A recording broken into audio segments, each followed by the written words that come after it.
La guerra en Sudán entre el ejército y un grupo paramilitar deja más de 14.000 personas fallecidas. Una parte de ellos mueren por hambre. Médicos Sin Fronteras estima que muere un niño cada 2 horas. La ayuda humanitaria llega a cuentagotas como consecuencia de las barreras que ponen las autoridades. En Sudán, una madre se salta las comidas para que sus 2 hijos tengan algo que comer. Otro hombre de 60 años hace una comida al día, un trozo de masa hecho con harina y agua. Salir de sus casas a por alimentos puede ser el camino a la muerte. Algunos productos entran en la zona a veces a través del contrabando por la noche. Algunos ciudadanos arriesgan sus vidas en medio de este peligro para llevar comida a sus familias y vecinos. Esto es muy peligroso para ellos. Pueden ser asesinados o detenidos. La situación en Al-Shahara es terrible, catastrófica, no importa cómo intente explicarlo, es muy difícil reflejar la realidad en el área de Shahara. Al país llega poca ayuda internacional, las agencias humanitarias luchan por obtener de las autoridades los permisos de entrada y de transporte. No podemos comprar cebollas ni carne, los alimentos que tenemos, lo que nos han dado no es suficiente y la situación es difícil y aquí no hay trabajo, dice esta mujer. La gente está cansada, no hay comida, antes gozaba de buena salud, pero ahora mi cuerpo está adelgazando, apunta esta otra mujer. La situación en los niños es preocupante. En Darfur, casi el 40% de los bebés entre 6 meses y 2 años están desnutridos. En nuestra clínica de salud atendemos una media de 160 niños desnutridos al día, pero sabemos por este vasto país que esto es solo la punta del iceberg, porque muchas familias no pueden llegar hasta nosotros, dice el coordinador de Médicos Sin Fronteras.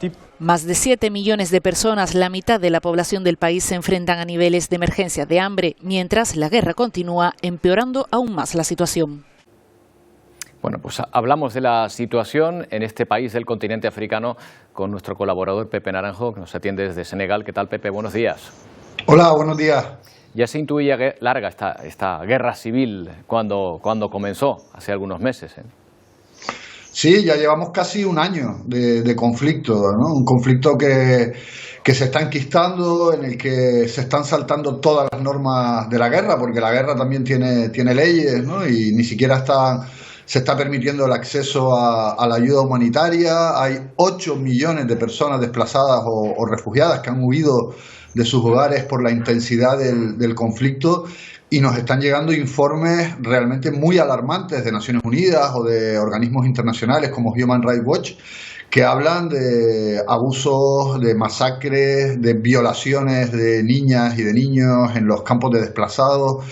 Es un conflicto tremendo que está quedando un tanto opacado por digamos, las guerras en Gaza o la de Ucrania, que la atención de los medios va para allá, y sin embargo en Sudán se está viviendo una situación realmente trágica, ¿no?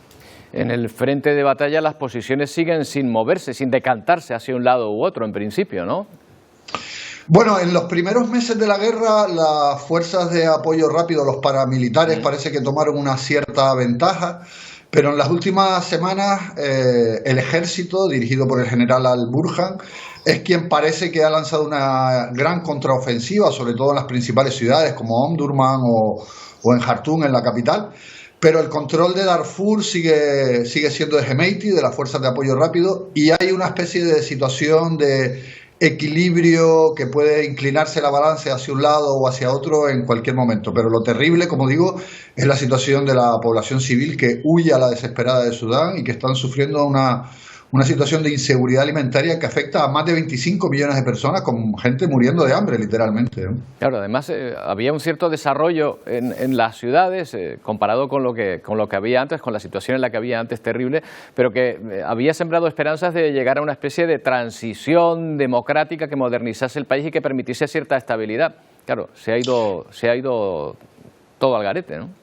Sí, la caída de al-Bashir, del dictador Omar al-Bashir en 2019, generó una ola de entusiasmo y de alegría por la expectativa de un cambio hacia una democracia, pero lo cierto es que los militares siempre se mantuvieron en el poder, controlaron ese periodo de transición y luego se lo saltaron, dieron un nuevo golpe de Estado en 2021, y las pugnas internas entre distintas facciones de los militares, por un lado el ejército y por el otro los paramilitares, es lo que ha llevado a este país a un caos del que ahora mismo no se ve una salida fácil. Se ha pedido incluso una tregua para este mes santo del Ramadán y por parte del ejército se han negado a aceptar esa tregua, por lo cual digamos que se están saltando todas las leyes, todos los acuerdos para respetar a la población civil y no hay visos de que haya una salida fácil. Bueno, Pepe, cambiamos de escenario, vamos precisamente a donde tú te encuentras, a Senegal, que vive días convulsos justo antes de las elecciones presidenciales, que recordemos tendrán lugar el 24 de marzo. La campaña electoral oficial y los candidatos Amadou Ba del Partido de la Construcción y Anta Babacar del Partido de Alternativa para el Relevo Ciudadano han dado su primer mitin. El pueblo senegalés acudirá a las urnas para elegir a su presidente tras las semanas de agitación y confusión por la suspensión y posterior enredo sobre la fecha de los comicios. ¿Cómo se está desarrollando la campaña electoral, Pepe, en estos primeros días? Bueno, pues en un mundo tan convulso, ¿no?, y con tantos conflictos como el que estamos viviendo, pues Senegal yo creo que nos da una buena noticia, y es que por fin ha comenzado la campaña electoral este sábado por la noche. Ya tenemos a los candidatos batiéndose el cobre en las calles con una enorme ilusión, unas enormes expectativas de que se puede llegar incluso a producir un cambio político en este país, expectativas por parte de la oposición. Y yo destacaría sobre todo el mitin que hubo ayer por la noche de Bassirou Diomaye Faye, que es el candidato que representa al principal líder opositor, Ousmane Sonko, que está en la cárcel, que reunió a decenas de miles de personas en un mitin súper multitudinario. La gente está muy contenta con la posibilidad de poder votar, que al final de eso se trata, ¿no?, de que la gente pueda ir a las urnas. El Tribunal Constitucional, digamos que consiguió forzar que las elecciones se celebraran lo antes posible y van a tener lugar el 24 de marzo, y esperemos que todo se desarrolle dentro de la tranquilidad y de la calma, ¿no? El Parlamento ha adoptado una ley que concede la amnistía para los actos relacionados con la violencia política de los últimos años. ¿Cómo influye esto en el proceso? ¿Qué repercusión puede tener, Pepe? Bueno, la principal repercusión que todo el mundo está esperando es que precisamente Bassirou Diomaye Faye, que es hoy por hoy el candidato opositor con más opciones de forzar una segunda vuelta o incluso de ganar las elecciones, salga de la cárcel, porque estamos en la situación realmente muy extraña de que uno de los candidatos con más opciones está encarcelado. Si esa ley de amnistía se aplica como debiera aplicarse, Bassirou Diomaye Faye podría salir de la cárcel en las próximas horas o en los próximos días y participar directamente en la campaña.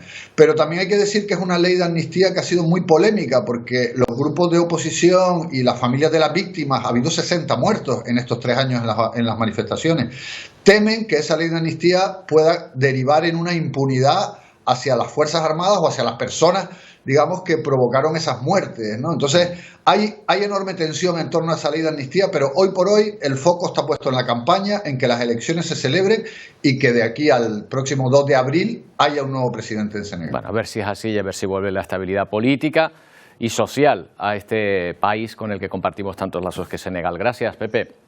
Un abrazo. Gracias. Un abrazo.